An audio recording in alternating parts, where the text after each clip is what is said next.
Hello, I'm Margaret of Fox Sports Lab AFL. Got the Chief here. Now, semi-final time. Before we get into the semi-final, the long draw out of the Maynard and Brayshaw incident went to the tribunal. Chris O threatened to walk out as the MRO boss. He said there's no case to answer. It was overruled by the heavyweights.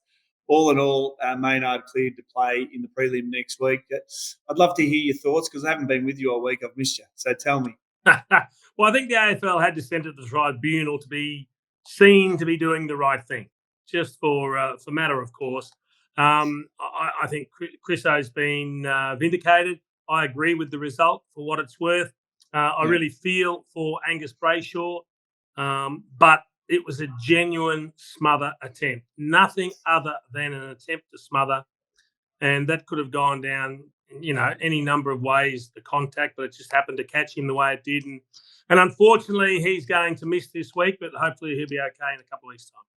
Yep, agree with that. Now, two teams exited stage left, Sydney and St Kilda. We did a report card for those in the bottom eight. Give us your report card on, first of all, St Kilda. St Kilda, I'm giving a B+ to because they went better than I thought. I didn't expect them to play finals. They fell short once they got there, but to their credit, they were good enough to finish inside the top eight and give themselves an opportunity. So to finish sixth after the home and away season, I think that's a very commendable effort for them. Yeah, look, they've got some weaknesses, Dicko. There's no doubt they need to strengthen their midfield big time, and probably an extra defender. But a really good year for them. Yeah, I had them an A-. I had them nowhere near the 8, so they overachieved for mine. What about Sydney, quickly? Sydney, I'll give a B- to. Because they made a great late run to get into the finals. They were last year's grand finalists, so we probably expected them to be at least in the finals again. Yeah. But they did have to do it the hard way getting there. They had a lot of injuries to deal with, so thought it was a solid year from them. Typically Sydney. Yep. All right. Now let's rip in because I gave them a C-. So let's just move along really quickly on that. Now, my team, Carlton, they come up against Melbourne. My team, you loving it? You didn't tip them. You didn't tip them last week. See, every time I don't tip them, they win. So I've worked out the formula. Okay. So Melbourne, though, this is a massive game. Now, the inside 50s they had last week, you would have thought they would have won by 20, 30 points, but yet they fall short once again. Goal kicking in, your pet, what would you say, skill. They just couldn't fire at all. So looking at it right now, is that going to hurt them, Chief, coming into this one off the back of that? Well, the problem is converting their opportunities. It's not just inaccuracy in front of goal. It's also when you win that much ball, when you create all those forward half turnovers, when you have that many inside 50s, why are you not converting them to scores? And that was a stark taking from last week. When you can have that many inside 50s and not threaten the scoreboard, it just kept coming straight back out. So they've got some work to do. No Van Ryan, that's going to hurt them. Petrarca has to play forward, so they're a little bit locked in there. Fritsch needs to find his best footy. Pickett needs to find his best footy. They need all hands to the wheel just to make sure that they get reward for effort from what's happening further afield. The defence holds up well. It always does. And I expect them to hold up pretty well again. But it's a matter of can they convert once they get the ball inside 50. Yeah, and Petrarca is one of their highest, inside 50 players in terms they go to him a lot of the time, the most of any other Melbourne player. So if he doesn't get it done, they don't get it done. The midfield of Carlton, dominant. They're scoring from stoppage. They're belting teams up. They're winning contested ball. All the right indicators that tell you that they're going to play a pretty good finals brand of footy. Do you give them a chance? Let's call it Melbourne hit their shots. Are Carlton good enough to beat them on their merits?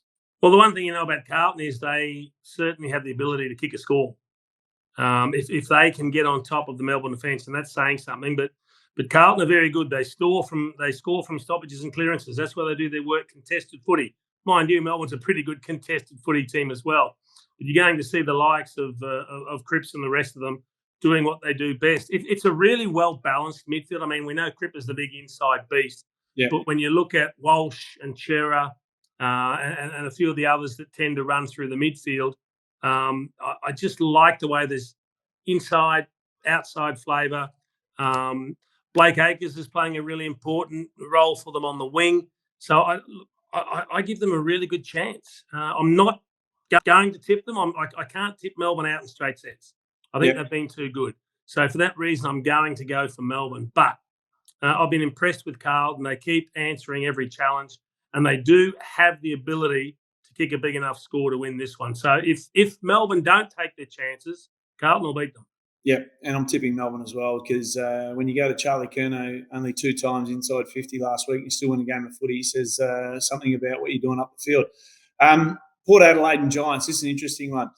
You would have played against teams where they're your bunny.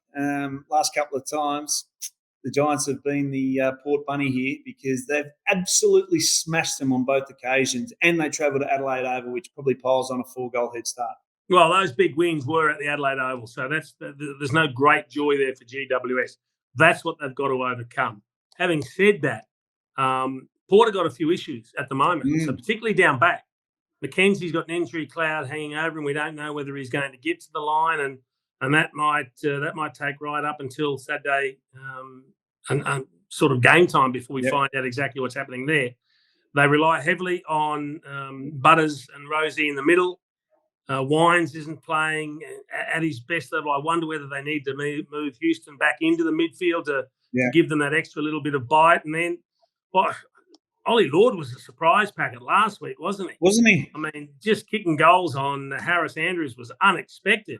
Can he do that again? I don't know. Todd Marshall, another one that's carrying an injury. Charlie Dixon comes back from injury. So there's lots of unknowns about their forward makeup. But I just think with the Adelaide crowd, I think it might be enough to get them over the line. Having said that, I love the way the Giants are playing. They're getting incredible yardage out of their handball game. The run and carry has been so good to them. They get Canelio back. Rather handy player to be bringing in for a final, isn't it? So, 100%. You know, there's a lot to like about both of these matchups because I don't think either of them is a one-sided affair by any stretch. Yeah, and all the reasons you highlighted with Port, just enough question marks for me to say that I reckon the Giants, I watched them live last week, and their attack, the speed on ball, the way they cut through the middle of the ground, Saints had no answers. So I'm tipping the upset in this one. Oh, there it is. There it is. You knew it was there. There's only 2, so 50% I was going to have a crack at one or 2 of the others. Chief, look forward to the semi-finals unfolding, and we'll catch you again next week. Oh, I cannot wait. Another big weekend of football coming up. Looking forward to it. Thanks for joining us on Fox Sports Lab AFL. Imagine what you could be buying instead.